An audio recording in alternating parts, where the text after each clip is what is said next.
welcome back to the channel. We've got a nice little ash bowl blank here, and it's got a reasonable depth to it, which means that I can try something which I've never tried before. I'm not quite going to say what it is yet because it may go wrong and I may change my mind halfway through, but I'll go and sharpen up and we'll get cracking and see if I can pull it off.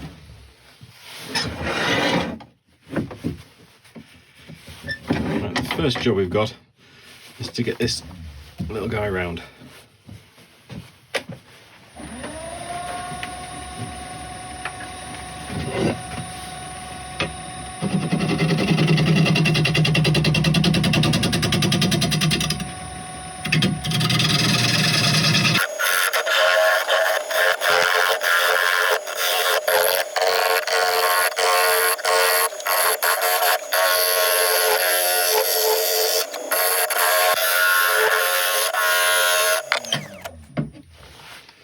Okay, bottom's round, sorry, the bottom's flat, the side is nearly round, so we can move on to marking this up.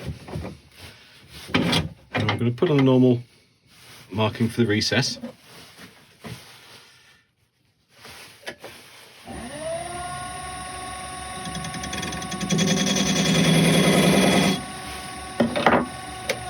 Okay, that's the first mark we need to make. The second mark is going to be a bit further out. We're going to do something a little bit different. So we need to mark between there. I think about there. Well, maybe a little wide, but we can change it in a little while. Now the two areas we're concerned about at the moment is getting this down and turning this away. Okay? You'll figure out why in a second. Okay, so we'll start with the outside first. We need to go in from there and then out into a normal bowl shape.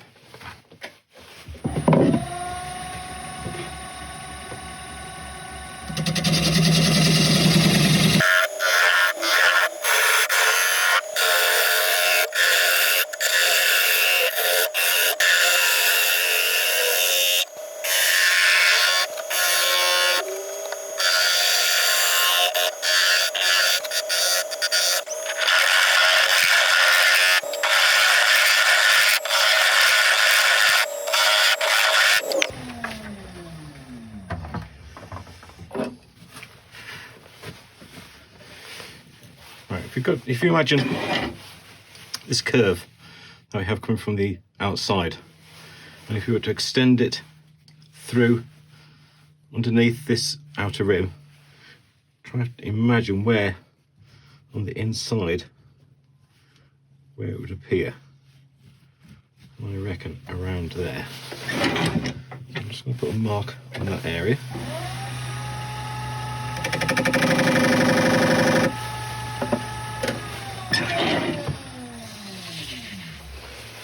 So I'm now going to take this lip down so it's level with that point on the inside.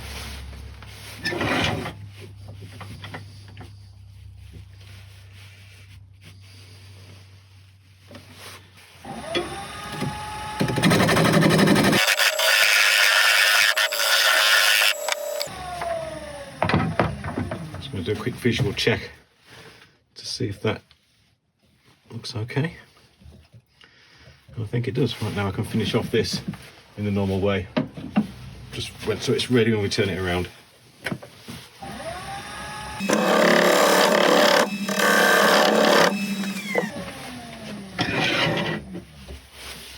Right, now we've got all set up.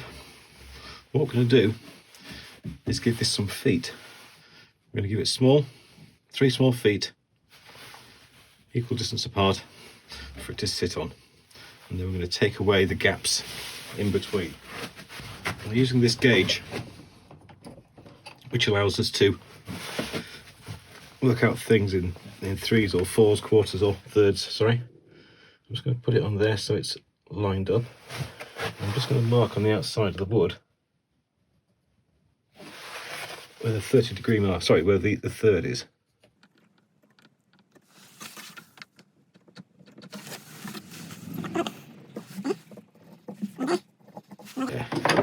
Just for added peace of mind.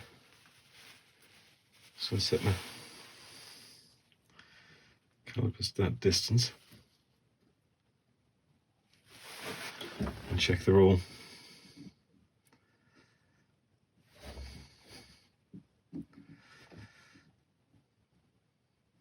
near enough. Right, so we now know that we have this nicely set up into thirds. So we're going to use a small measuring device to mark on where the other side of the foot's going to be. Now, a measuring device can be anything, just something you feel is the right width for the foot. Okay, so we'll use this little washer.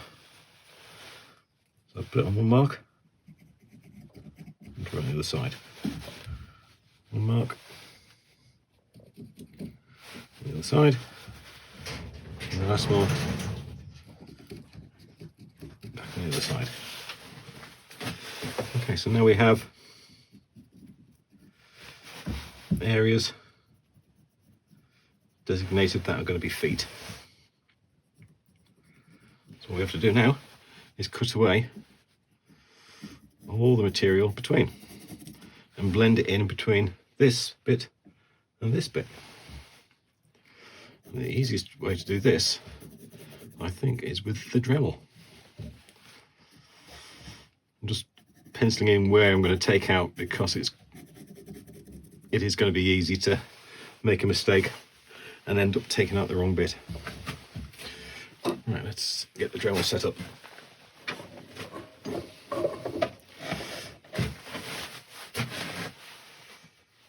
Right, there's going to be an awful lot of dust flying around, so I'm going to mask up and put the extraction on. So I apologise for the noise for the next few minutes, but it has to be that way.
That was a lot of fun, apart from when the sanding belts give out and you get a bit of a jump. That was enormous fun. Right, bit of sanding ahead. I'm just going to get this gouge back out and I kind of jumped the gun a bit. I should have finished off this outside shape a little bit better before I started messing around with the feet, but I was kind of excited to start it. So I'm just going to refine this curve a little bit, just get rid of a couple of tool marks, and then we'll start hand sanding.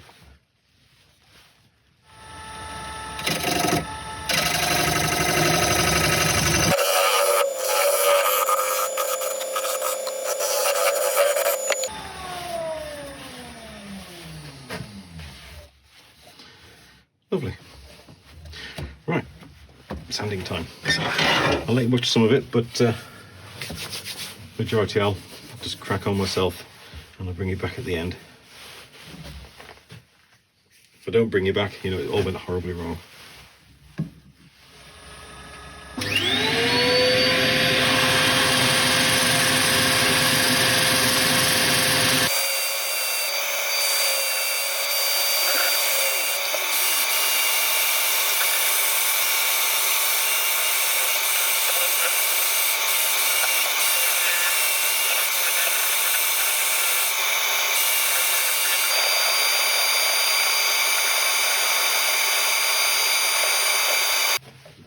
Okay, well the sanding went well.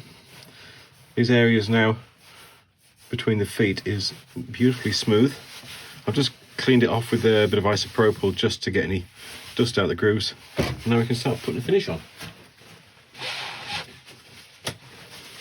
Starting off with a shellac sealer.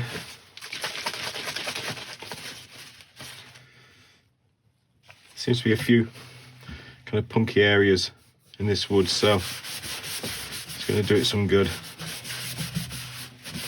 I did consider colouring it, but with that punky wood in there, the colour tends to go a bit funny around those areas, and I wasn't sure exactly how nice it would look. I don't fancy resanding this or taking it all back and resanding it. So we're just going to go with a normal finish.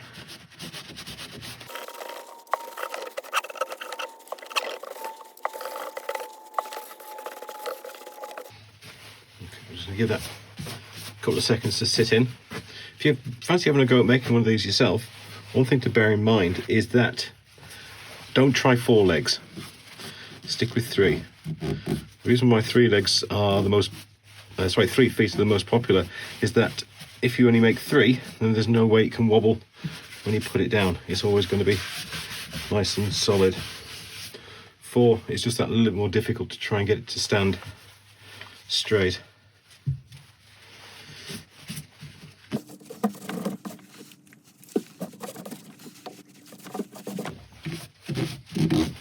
Let that sit for a little bit. Okay, it's sat for a little while. Now we can go in with a bit of Yorkshire grit just to really kind of smoothen up the surface.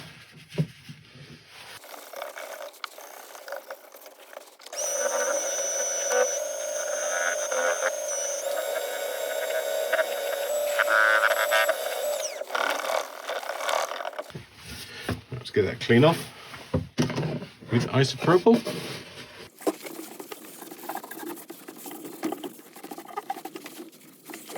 And I think we'll finish off with one of our favourites, the Hampshire Sheen. Just give a little while for that alcohol to evaporate off. Because we've got this area between the feet, which is going to be difficult to polish obviously when you're spinning, I'm going to put this onto the buffing wheel at the end just to give it a final polish.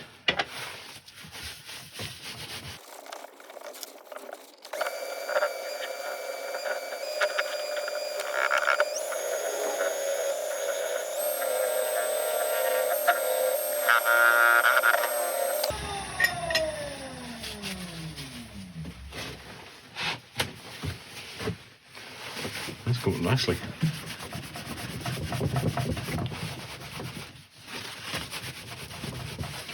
Right, we'll get this turned around and haul it out.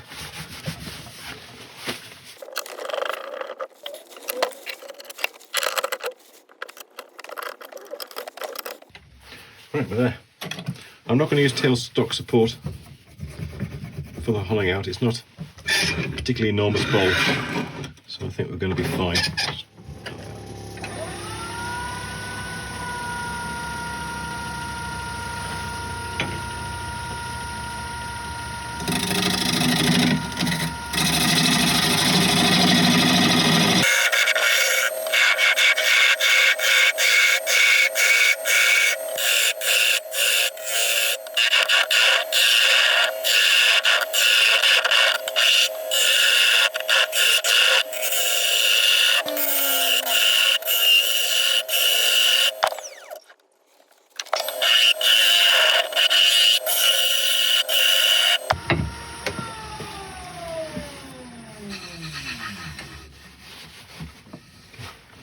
That's pretty much as thin as I want to go. So I get the scraping now and just even up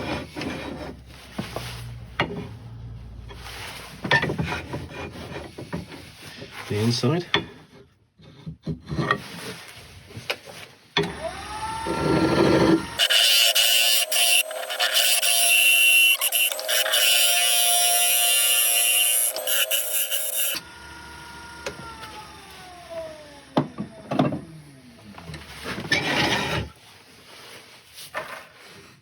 And we can sand and finish. As usual, I'll let you start off with the sanding, but then I'll bring you back at the end when we put the finish on.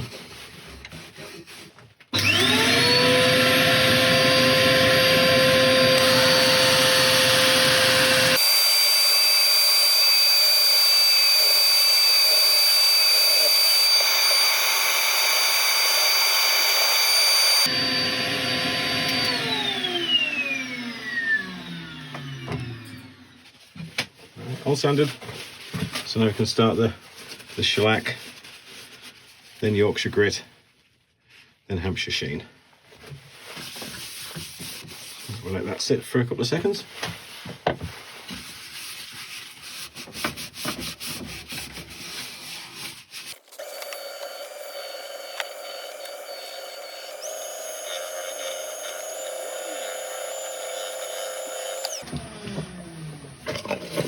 Looking good. Clean that off with isopropyl.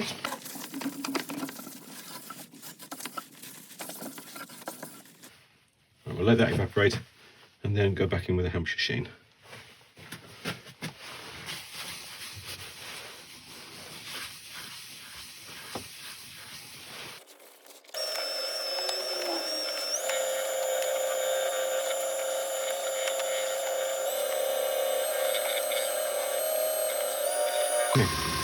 I'm just about there. I'm going to take this off, put it on the buffing wheel just to finish off between the wings on the bottom, sorry, between the feet on the bottom, and then we'll have a quick look at what we've done.